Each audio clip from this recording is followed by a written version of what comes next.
को तो लत लग गई थी। तो कहने लगा कि जो इसका सेवन करता है कभी बूढ़ा नहीं होता। अच्छा, और देखो उसके घर चोरी भी नहीं होती। अच्छा, तो बीरबल ने कहा अकबर को,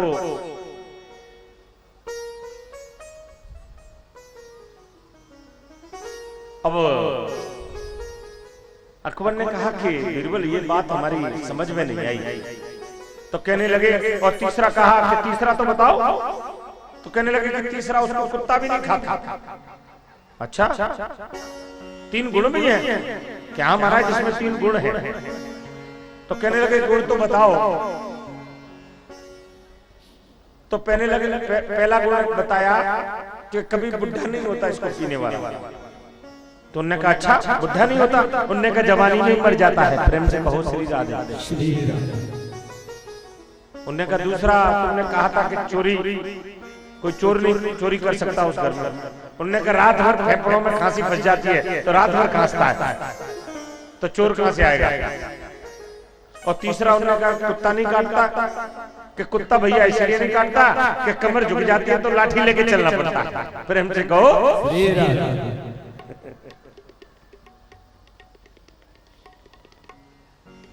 तो ये गति है धन की नाश। भैया हमको तो अपने धन की गति दान की बनाना, पुण्य की बनाना। ऐसा नहीं है कि हम 1000 रुपए दान करें। अरे हमारी सामर्थ्य अगर 1 रुपए की है, 98 की है, मैं कहता हूं 54 की है, कुछ नहीं है तो 1 और रोटी की है, पर कुछ ना कुछ हमको जीवन में अवश्य करना चाहिए। अरे कुछ नहीं तो 1 चींटी आटे लेके चटनी में डाल दो भैया, कुछ ना कुछ हमको नित्य करना अवश्य चाहिए।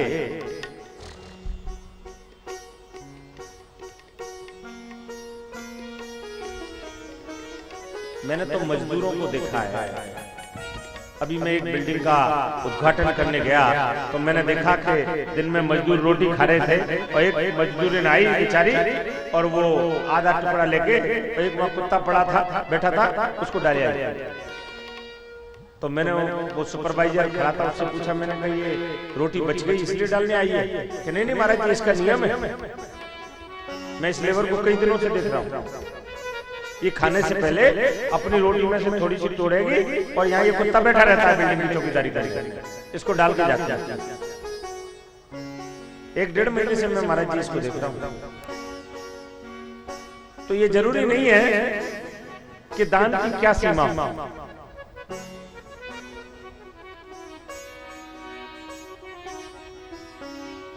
देह धरे को या सुख भाई, ये तो देह धरे का सुख है जिसकी प्राप्ति स्वयं व्यक्ति अपने आनंद से कर सकता है। तो भैया हमको धन की गति बनाना है दान, भोग और नाश की गति हमको कभी नहीं बनाना है, और बन भी रही हो तो उसका विरोध करना है।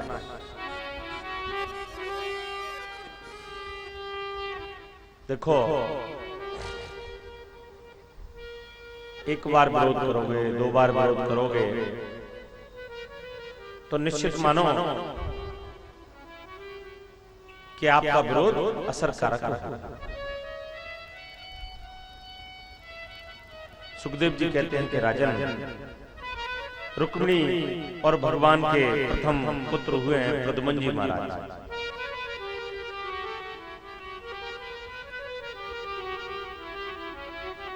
ये प्रद्युम्न जी महाराज जो है काम के अवतार थे। जब काम भगवान शिव को लीलार्थ आंख दिखाने लगा तो भगवान की कोप दृष्टि से जलकर राख हो गया। उस समय भगवान के पास रति जी पहुंची और रति जी ने कहा कि प्रभु हमको हमारा पति प्रदान करो। तो भगवान शिव ने कहा कि तुम्हारा पति जो है भगवान के पुत्र के रूप में जन्म लेगा। और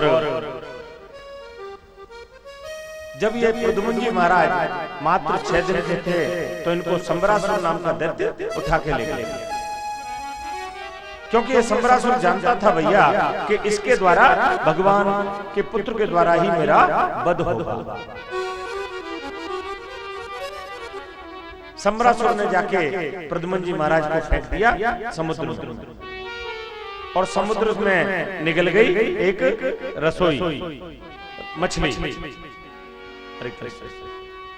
और मछली जब निकल गई तो मछली पकड़ ली एक मछली पकड़ने वाले, और मछली पकड़ने वाले ने वो मछली प्रदान कर दी संबरासुर की रसोई में।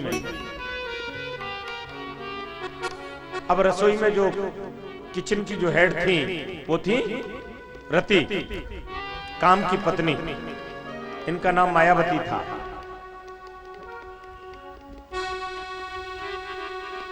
तो काम को जब इन्होंने मछली का पेट रसोई में चीरा गया तो ये काम को पहचान गए कि अरे ये तो मेरा पति काम है। सुखदेव जी महाराज कहते हैं कि राजन कि कामस्तु वासुदेवांसु दग्ध प्रयाग रुद्रमन्युना देहोपपत्ये तुया प्रत्यपदत। सुखदेव जी राजन कहते हैं कि काम के अधिष्ठाता हैं वसुदेव, चित्त के अधिष्ठाता हैं वसुदेव, और जहां राम है भैया वहां काम कहां। जब प्रद्युम्न जी महाराज की उम्र 12 वर्ष की हुई तो रति ने काम के द्वारा, कामदेव के द्वारा संबरासुर का वध करवा दिया और पहुंची हैं द्वारिका में।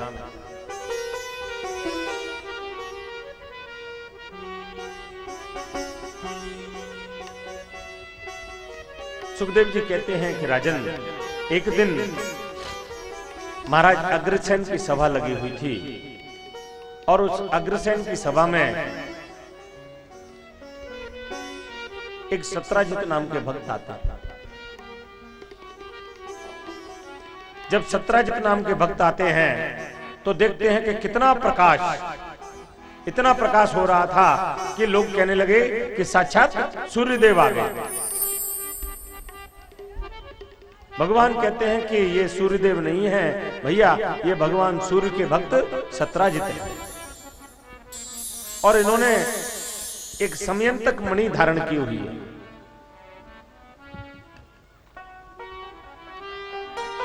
भगवान कहते हैं कि भैया सत्राजित देखो, ये जो मणि है ये बहुमूल्य वस्तु है, और बहुमूल्य वस्तु तो राजा के पास होना चाहिए। तो आप एक काम करो, इस मणि को महाराज उग्रसेन को प्रदान कर दो। सत्राजित कहते हैं कि देखो भगवान की तो इच्छा है, और मांगते हैं महाराज के नाम से, पर सत्राजित के मन में देने की इच्छा नहीं थी। उठ के चल दिए सत्राजित। एक दिन सत्राजित के जो छोटे भाई हैं प्रसेन, वो उस मणि को धारण करके जंगल में जाते हैं, और जंगल में प्रसेन का वध एक सिंह कर देता है।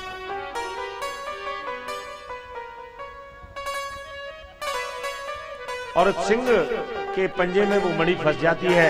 जब सिंह मणि को लेके चलता है तो रास्ते में जामवंत जी महाराज की गुफा है। जो जामवंत जी महाराज ने उस सिंह की पंजे में मणि को देखा तो जामवंत जी महाराज ने सिंह का वध कर दिया और वो मणि प्राप्त कर ली, और वो मणि लेके अपनी पुत्री को दे दी।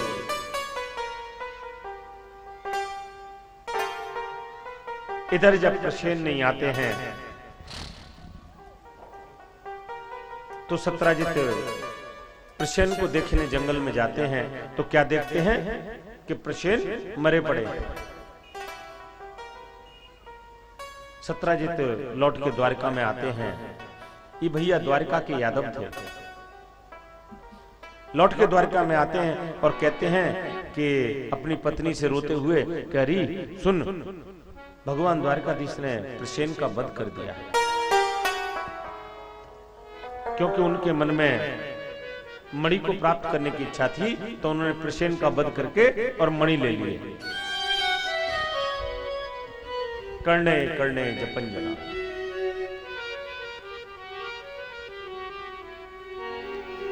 सत्राजित कहता है कि देख, अब जो हो गया सो हो गया, पर इस बात को किसी को कहना मत अपनी पत्नी से। अब श्याम को उसकी पत्नी की प्रिय सहेलियां आती हैं। अब भैया पेट में बात टिके तब तो प्रेम से कहो श्री राधे श्री राधे। उसकी पत्नी कहने लगी कि देखो तुम मेरी खास सहेली हो, जा वजह से मैं आप बता रही हूं कि भगवान द्वारकाधीश ने हमारे देवर मार के और मणि ले ली। एक ने सुना, एक ने दूसरे से कहा। अब वो सब सहेलियां जब घर जाती हैं तो अपने अपने पतियों से कहती हैं कि कछु मालूम है आप है? तो उनके पति कहते हैं क्या खबर लाई है? कहने लगी कि ये बात किसी को कहना मत, परंतु भगवान द्वारकाधीश ने प्रसेन को मार के और समयंतक मणि ले ली। कर्णे कर्णे जपंजन। और भगवान को एक दूसरे से कानों में जाते जाते जाते जाते ये भगवान के कानों तक पहुंच गई भैया। भगवान कहते हैं कि अच्छा, भादव सुदी चौथ का चंद्रमा देखा। देखो, भादव सुदी चौथ हो उस दिन चंद्रमा का दर्शन मत करना। भागवत जी में लिखा है उस चंद्रमा का दर्शन करने से जीवन में कोई ना कोई कलंक लग जाता है।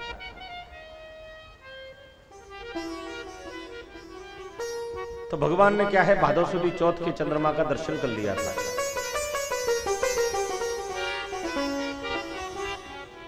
भगवान कहते हैं कि अच्छा, भादव सुदी चौथ का चंद्रमा देखा जो हमारे ऊपर कलंक लग गया।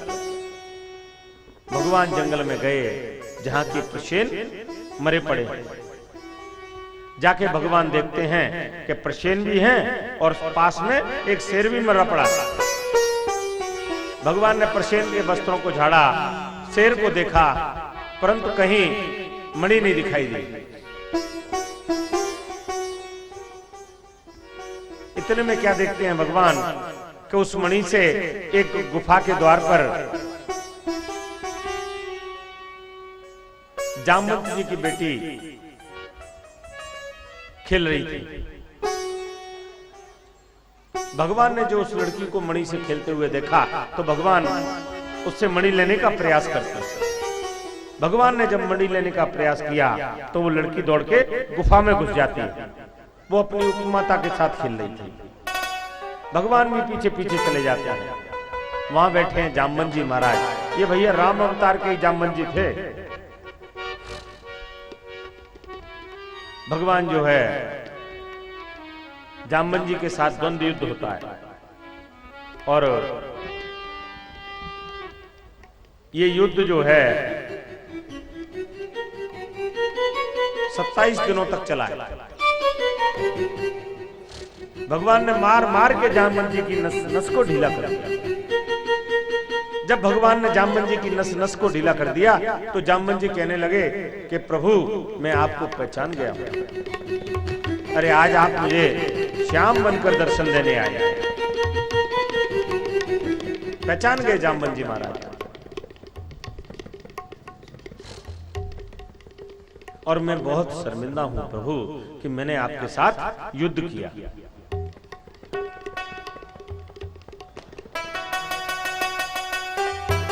अब जाम्बत जी शर्मिंदा हैं तो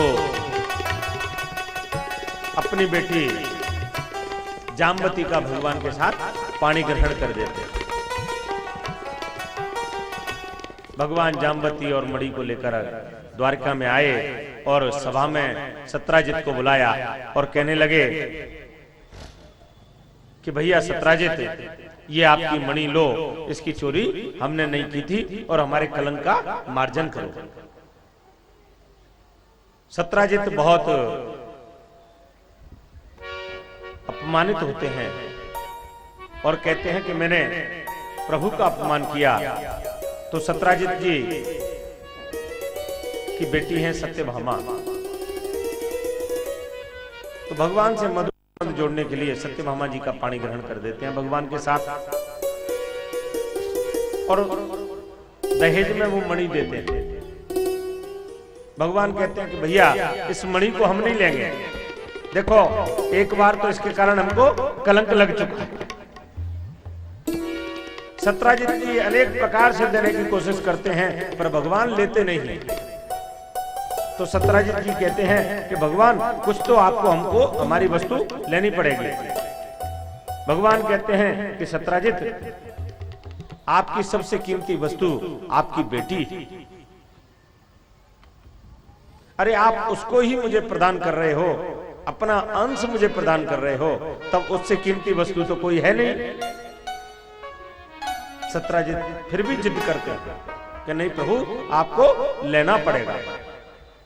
तो भगवान कहते हैं कि इस मणि से, ये मणि 160 तोले सोना प्रतिदिन उगलती थी। तो भगवान कहते हैं कि इस मणि से जितना भी सोना आए वो आप द्वारका भिजवा दिया गया। तो भगवान की ससुराल से भैया प्रतिदिन 160 तोले सोना द्वारका आया करता था। ऐसी ससुराल भैया सब किसी को मिले, प्रेम से कहो श्री राधे। श्री राधे। एक दिन भगवान इंद्रप्रस्थ आए हैं और यमुना के किनारे घूम रहे थे अर्जुन को लेकर साथ में। देखा वहां एक सुंदर युवती ध्यानस्थ बैठी है। तो भगवान ने अर्जुन को भेजा और कहा कि जाओ देख के आओ ये कौन है।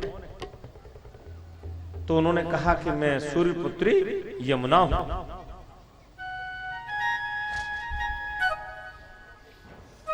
और मैं भगवान विष्णु के वर्ण के लिए तप कर रही हूं। तो भगवान ने यमुना जी के साथ भी पाणी ग्रहण किया। पूरी भागवत कथा में यमुना जी का कई बार प्रसंग तो आया है, परंतु भगवान के साथ आंतरिक संबंध आज ही जुड़ा है। तो हम भी 2 मिनट गुनगुनाएंगे कि मीठे रस से भरियो जी राधा रानी लागे, महारानी लागे, कि माने खारो खारो जमुना जी पानी लागे। मीठे रस से भरियो जी राधा रानी लागे, महारानी लागे, माने खारो खारो जमुना जी पानी लागे। ओ मीठे रस से भरियो जी राधा रानी लागे, महारानी लागे, माने खारो खारो जमुना जी पानी लागे। मीठे रस से भरियो। देखो भैया ये साउंड को ठीक करो, बहुत परेशान करते हो तुम लोग। हम इतना परेशान होते हैं कथा में। यमुना जी पानी लागे। राधे राधे राधे राधे। बोलिए राधे राधे राधे राधे। बोलिए यमुना महारानी की।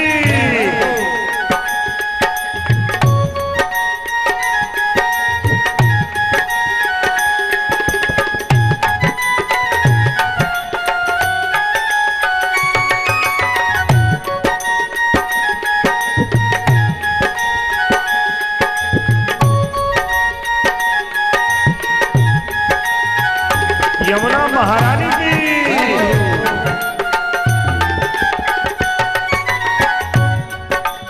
यमुना जी तो कारी कारी राधा गोरी गोरी।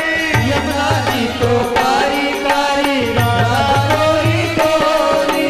यमुना जी तो कारी कारी राधा गोरी गोरी। यमुना जी तो कारी कारी राधा गोरी गोरी। वृंदावन में धूम मचाए बरसाने की छोरी। वृंदावन में धूम मचाए बरसाने की छोरी। ब्रज धाम राधा जी की जय हो। ब्रज धाम राधा जी की राजधानी लागे महारानी लागे। माने कारो कारो यमुना जी रूपानी लागे। राधे राधे राधे राधे राधे राधे राधे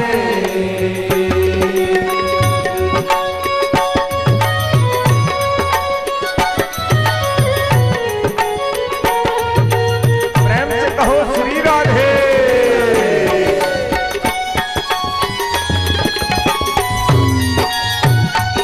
देखो आज आखिरी ठुमका है, जिन्हें लगाना हो भैया लगा लेना, नहीं तो फिर कहोगे कि गुरुजी, क्योंकि आज कथा पूर्णता की ओर जा रही है। कान्हा नित्य मुरली में तेरे सुमिरे बारंबार। नित मुरली में तेरे सुमरे बारंबार। कान्हा नित्य मुरली में तेरे सुमिरे बारंबार। नित मुरली में तेरे सुमरे बारंबार।